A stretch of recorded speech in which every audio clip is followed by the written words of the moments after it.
Hola, muy buenas tardes, muy buenos días, dependiendo de desde dónde nos estén acompañando. Gracias que nos están siguiendo en esta transmisión especial de Rompeviento TV.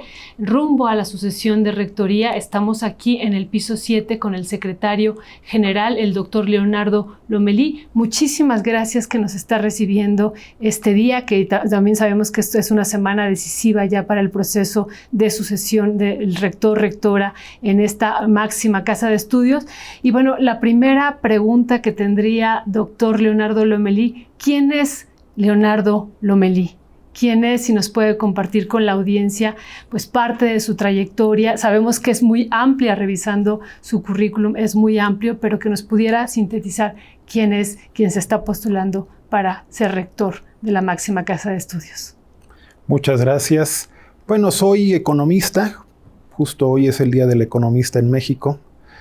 También estudié historia e hice mis posgrados en historia, así que pues soy economista y soy historiador y profesor de tiempo completo de la Facultad de Economía. Fui director de la facultad y desde hace más de 7 años, ya casi 8, secretario general de la universidad. Realmente mi principal línea de investigación o mis principales líneas de investigación han sido la historia de la política económica en México, el pensamiento económico y la historia de la política social.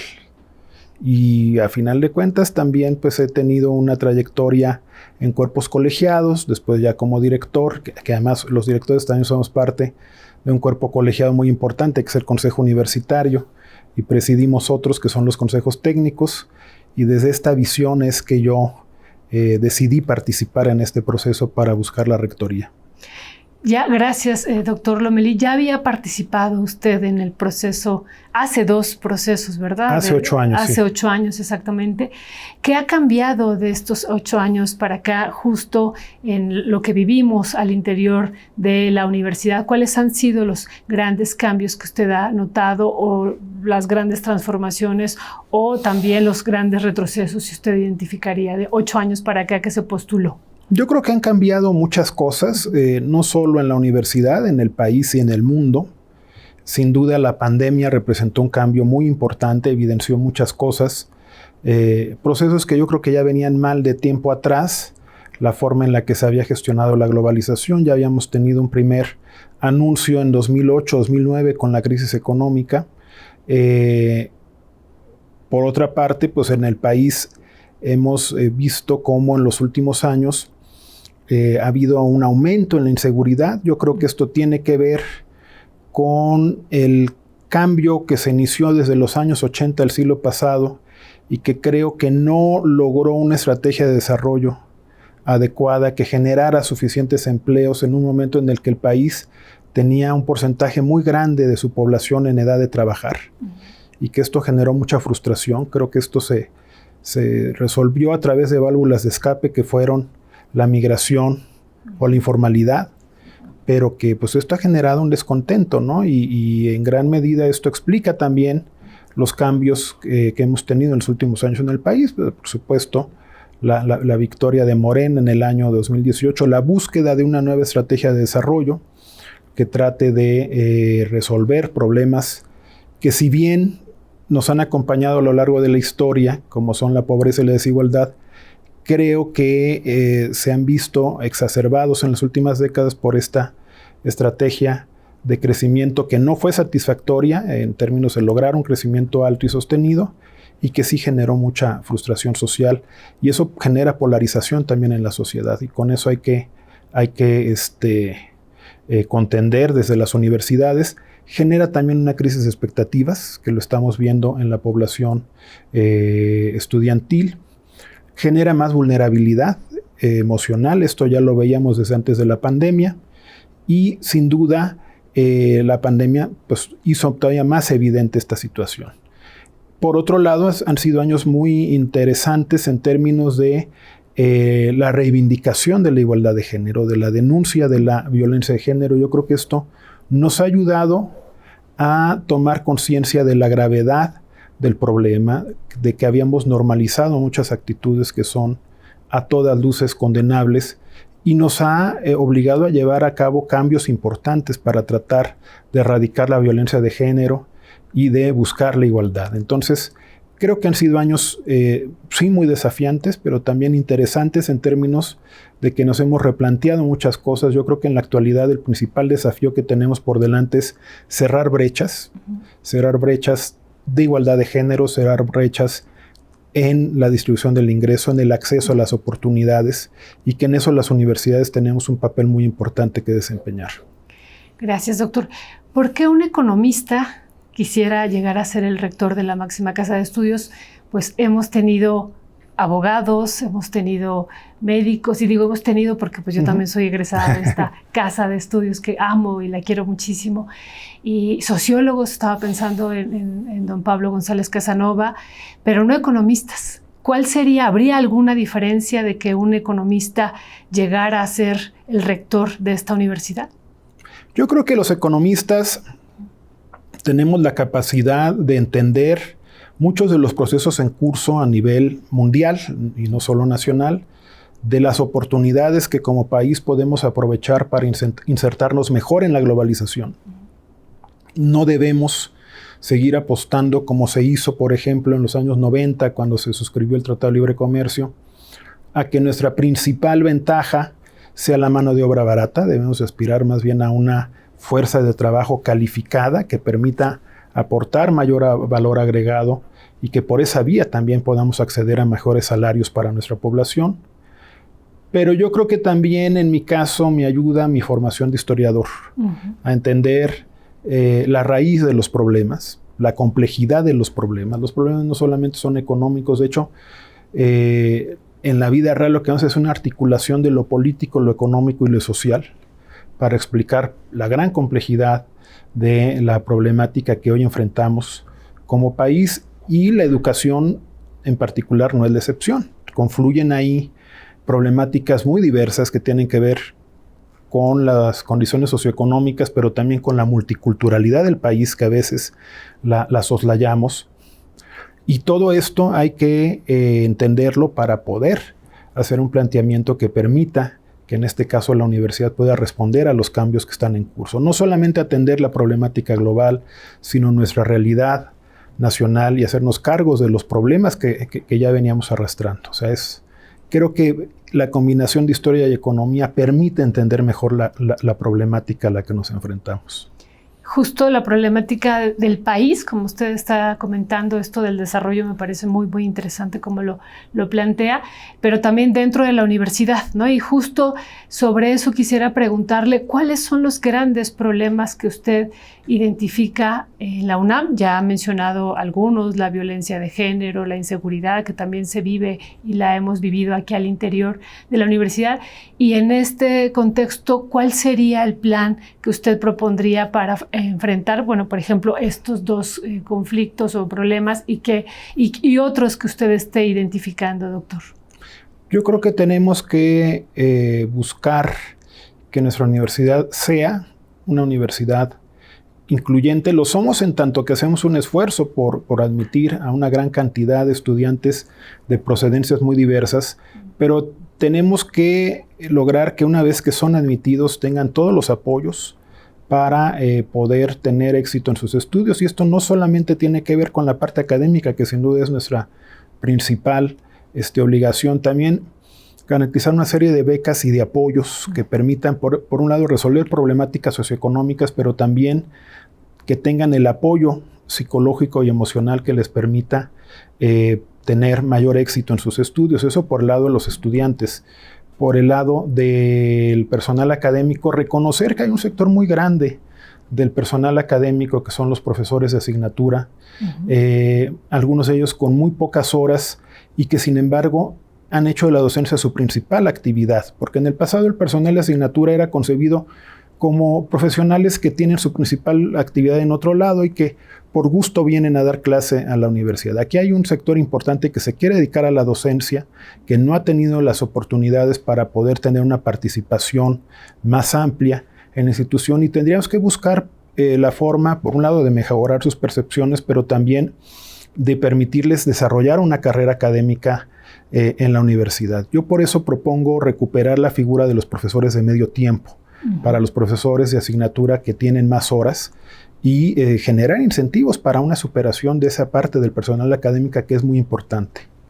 Es decir, estos profesores de asignatura que son pues el 70-80% en algunos casos y en algunas facultades aumenta, depende de ellas, ¿sería la propuesta darles un medio tiempo en lugar de un tiempo completo? A los que tienen más horas, porque también sí sigue habiendo los profesores de asignatura que dan poquitas horas y no quieren dar más porque sí tienen otra actividad, ¿no? Pero reconocer que hay un segmento importante que sí quisiera tener la oportunidad incluso de tener un tiempo completo. También ahí donde se pueda, por supuesto que también es bienvenido, pero asumir que hay quienes tienen la posibilidad de poder dar un cierto número de horas que se acercaría a la carga académica de un profesor de medio tiempo, ¿no? Perfecto. Y esto se conecta también con el tema de la jubilación, ¿no? Digo, compartimos también, yo estoy ahora en la Universidad Autónoma Metropolitana y bueno, muchos profesores, al igual que aquí, no se jubilan justo porque si se jubilan, pues su salario se reduciría, Así es. ¿no? Entonces, ¿cuál sería también, que esa es otra gran problemática por lo que también no hay posibilidad de que las plazas se pongan a concurso? ¿Cuál sería la propuesta que tendría usted frente a este número de profesores que también ya estarían en edad de jubilarse, algunos de ellos? Muchos pueden seguir, pero muchos quisieran irse, pero no lo hacen justo por esa situación que decimos. Para el personal de tiempo completo, tanto los profesores de tiempo completo, investigadores de tiempo completo, como a los técnicos académicos, tenemos el programa de retiro voluntario, que da un complemento para hacer más atractivo el retiro. Necesitaríamos instrumentarlo para los profesores de medio tiempo. Y en el caso de los profesores de asignatura, yo creo que algo que es ineludible es buscar una retabulación del sueldo base. Porque aun cuando la recuperación salarial se ha ido procurando por la vía de los estímulos, estos estímulos no se ven reflejados en el sueldo sobre el cual se calcula la jubilación. Así es. Y eso también es un problema. Sí. Ese es un gran problema, ¿no? ¿Y cómo resolverlo? Porque ese es un problema que lo vemos, insisto, no nada más que trasciende la universidad, trasciende la UNAM, es parte, una constante en todas las diferentes universidades. ¿Eso cómo trascenderlo? Yo creo que eso podríamos negociarlo con la Secretaría de Hacienda, incluso de que la retabulación puede ser que parte de los estímulos que ya se pagan pasen a ser parte del salario. Y por esta vía mejorar el sueldo base, ¿no? Sería una gran propuesta que los si además nos pueden dar un poquito más, pues eso siempre se agradece, pero si no, por lo menos por esa vía, lograr una retabulación que permita que el sueldo base pues, sea un sueldo más digno, ¿no? Claro, ¿no? Eso sería una propuesta muy, muy importante que, insisto, trasciende la universidad, pero que estamos todos con esa idea de que estos estímulos pasen a ser parte del salario y eso nos permita pues tener una mejor jubilación y dar más oportunidades entonces que los profesores de asignatura pudieran concursar por estas plazas también. Y en el tema, doctor Lomelí, de la violencia de género, que también ese es otro tema pues que nos preocupa dentro de las universidades, en la sociedad, pero al interior de las universidades, de esta universidad, pues hemos visto algunas situaciones muy graves, por ejemplo, en algunos de los colegios de ciencias y humanidades, y en otros espacios que vemos que esto no disminuye, sino que es una constante. ¿Cuál sería la propuesta que tendría usted para enfrentar esta violencia de género que estamos viviendo como nación, ¿no? Yo creo que hemos logrado un avance importante con la transformación de la Defensoría de los Derechos Universitarios a Defensoría de los Derechos Universitarios, Igualdad y Atención a la Violencia de Género. Pero tenemos que reforzar a esta institución porque está en este momento ya muy rebasada en su capacidad de atención, necesita más personal. Por el tipo de denuncias y por el trabajo especializado que tiene que realizar, porque es muy importante que haya un personal especializado en estas funciones, porque si de por sí es tan complicado denunciar, si además la persona cuando se anima a denunciar no encuentra la atención y el acompañamiento adecuados, y de hecho se le revictimiza a la hora de presentar la denuncia, pues hay mucha gente que desiste en el intento y entonces esto genera frustración y genera impunidad. Entonces sí necesitamos aumentar el número de oficinas para atender, somos una universidad muy grande, atender todas estas denuncias y mejorar los procedimientos, reducir los plazos de atención, introducir ahí donde sea necesario pues, medidas cautelares que protejan a las víctimas en tanto se llega a una resolución sobre la denuncia. Creo también que se necesita una reforma más profunda que no sean los directores o directoras de las entidades las que sancionen, que sea un órgano más especializado, más autónomo, y que sea también dentro del tribunal universitario, que pues es a donde llegan a revisión todas las sanciones, haya una especie de sala especializada con perspectiva de género. Creo que eso es muy importante, ese es un cambio que nos debería de ayudar a mejorar la atención a los distintos problemas de violencia de género que se presentan. En el largo plazo lo ideal es erradicarlas por la vía de la prevención. Creo que es muy importante en esto la creación para la igualdad de la Coordinación para la Igualdad de Género de nuestra universidad, que haya desarrollado una serie de cursos para sensibilizar a los distintos sectores de la comunidad sobre la importancia de buscar una auténtica cultura de igualdad de género en nuestra institución, para visibilizar las distintas formas de violencia de género que existen. Y creo que en el largo plazo el cambio cultural que necesitamos pasa por la educación. Claro. Y de ahí es tan importante que en los planes de estudio tengamos materias sobre género, sobre temas de género, pero también que se introduzca como una perspectiva transversal en diversas materias, en donde viene precisamente a cuento la perspectiva de género. Bueno, y ese tema, no tiene que ver con la violencia de género, pero nos conectaría con esto que se plantea, la cuestión de género de Es Tiempo de Mujeres, ¿no? Y vemos que hay unas candidatas que son mujeres también en la rectoría. ¿Usted qué pensaría de esto de Es Tiempo de Mujeres y de la propuesta de que por primera vez en la máxima casa de estudios llegara una mujer a ser rectora? Bueno, yo creo que hay colegas con todos los merecimientos para llegar a la rectoría y que sería sin duda también un paso importante para la institución. Perfecto.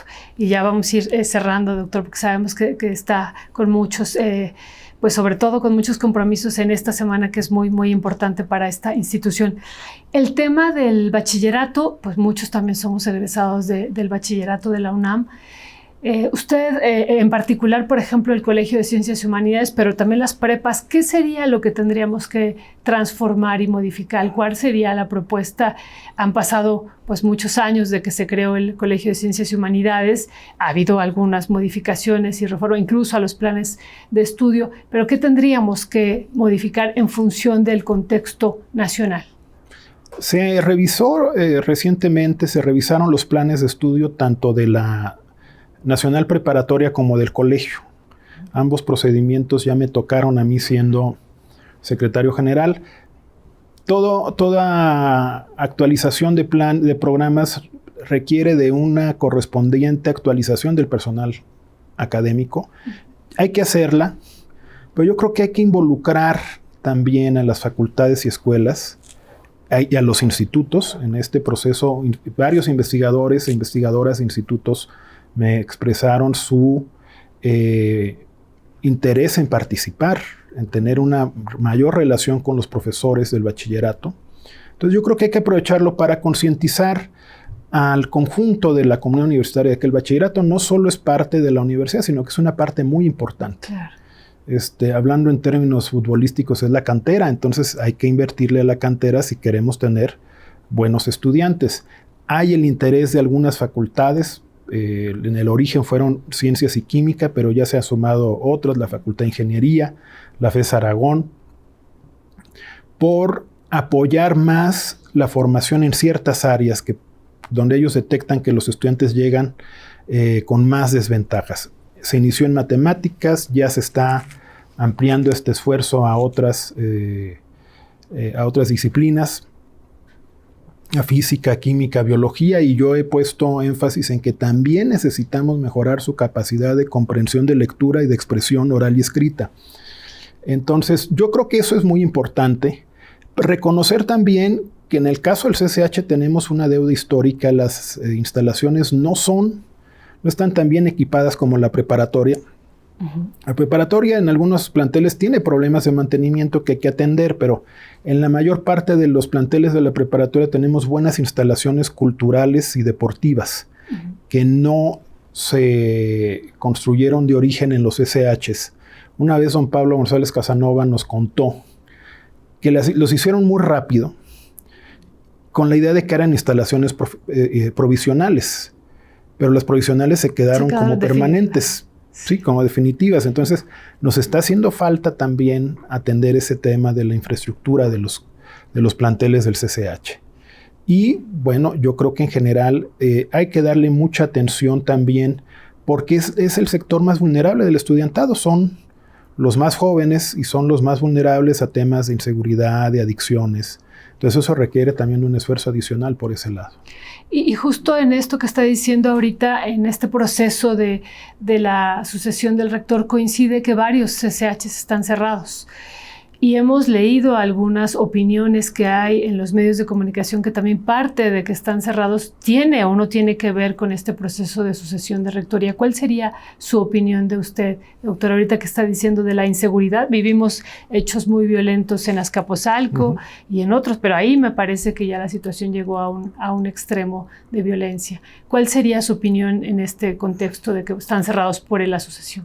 Siempre hay una combinación de factores externos que pueden deberse a coyunturas políticas, pero también hay problemas internos, que en este caso hay que reconocer y que hay que atender. Ya venía de tiempo atrás una problemática en el CCH Azcapotzalco, que creo que es importante atender de fondo. Tiene que ver con grupos pues que han venido proliferando en el plantel y que han venido vandalizando ciertas áreas, y eso genera pues mucha preocupación, mucha zozobra en un sector del profesorado y de los propios estudiantes. Entonces, estas son situaciones que debemos de atender.